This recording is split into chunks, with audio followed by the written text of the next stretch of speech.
আসসালামু আলাইকুম। ওয়ালাইকুম আসসালাম। আচ্ছা ঠিক আছে, আপনি ডেসক্রিপশনে আপনি সালাম দিয়েছেন, ঠিক আছে?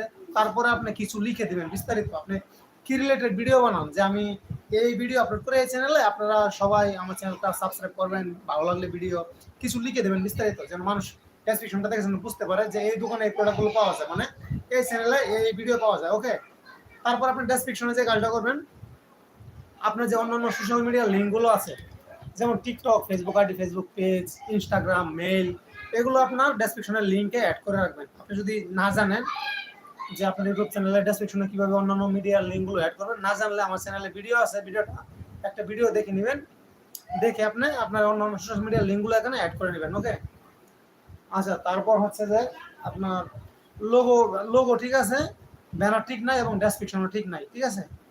এখন যে আপনার ভিডিওতে আপনি 12টা ভিডিও আপলোড করছেন, 71টা সাবস্ক্রাইবার গেইন করতে পেরেছেন। তো ভিডিও ভিডিও এবং সাবস্ক্রাইবারের যে ডিউরেশন, যে পার্থক্য, এই পার্থক্যের মধ্যে কিন্তু আপনার সাকসেস। মাত্র 12টা ভিডিও দিয়ে আপনি 71টা সাবস্ক্রাইবার পাইছেন, ভালো, আপনার ভিডিওর কোয়ালিটি ভালো, দম আছে। আচ্ছা এখন আমি ভিডিওগুলো দেখে আসি। কেমন, আপনি শুধু শর্টস ভিডিও বানান, সেটাও একটা ভালো লক্ষণ। যে কোনো একদিকে থাকবেন, শর্টস লং দুটো একসাথে করবেন না। নতুন চ্যানেল বড় হয়ে গেলে আপনি যা ইচ্ছা তা করেন। আচ্ছা, তো আমি এখন আপনার ভিডিওতে গেলাম।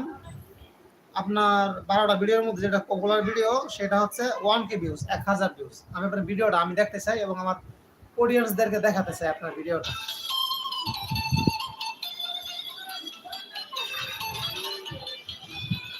আচ্ছা এখন একটা কথা, আমি আমার অডিয়েন্সদেরকে দেখাবো আপনার ভিডিও, আমি কি আপনার ভিডিও দেখাতে পারছি? আমি কিন্তু আপনার ভিডিও দেখাইতে পারি নাই কাউকে, আমি নিজেও কিন্তু দেখতে পারি নাই। এটা কি আপনি? এটা আপনি না তো কেন এসব ভিডিও বানান ভাই? এসব ভিডিও বানিয়ে টাইম পাস করে লাভটা কি? আপনার কি সময়ের মূল্য নাই?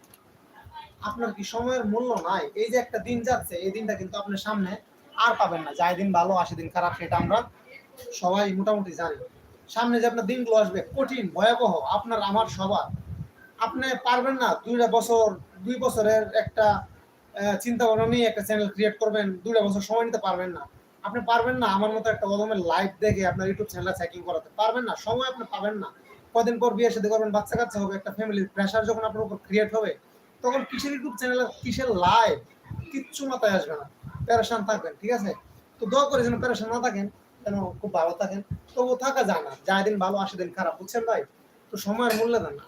যেহেতু আপনি ইউটিউবে আসছেন, ইউটিউব চ্যানেল খুলছেন অনেক আশা নিয়ে, তো আমি আপনাকে রিকোয়েস্ট করবো এইসব ভিডিও বানায় আপনাদের টাইম নষ্ট করিয়েন না। মনিটাইজ পাবেন না, মনিটাইজ যদিও পান আজকে কালকে পরশু ডিমনিটাইজ হয়ে যাবে।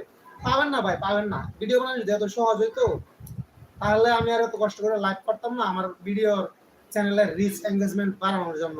ঠিক আছে, রোনালদো মেসির ছবি আই না ভিডিও কাট কাট করে অ্যাভেলেবেল আপলোড করতাম আর শুধু ডলার কামাইতাম। এত সহজ না ভাই ইউটিউবে কাজ করা। তো আমি আপনাকে সাজেস্ট করবো, আমি আপনাকে বলতেছি, আমার কথা না রাখা না রাখা একান্ত আপনার ব্যাপার। আমি আপনাকে বলবো এইসব ভিডিও বাদ দিয়ে এখন আপনার নতুন সময় আছে, অনেক বেশি সময় নষ্ট হয় নাই। আমার কাছে আপনি অতি শীঘ্রই ধরা দিয়েছেন, সেই জন্য আপনাকে আমি লাকি ম্যান মনে করবো। আপনি যদি নিজে গান লাকি পাবেন ভাবতে পারেন, কিন্তু আমি আপনাকে লাকি ম্যান মনে করবো। আপনি খুব তাড়াতাড়ি আপনি আমার সামনাসামনি আসছেন, আপনার ভিডিওগুলো আমি দেখতেছি।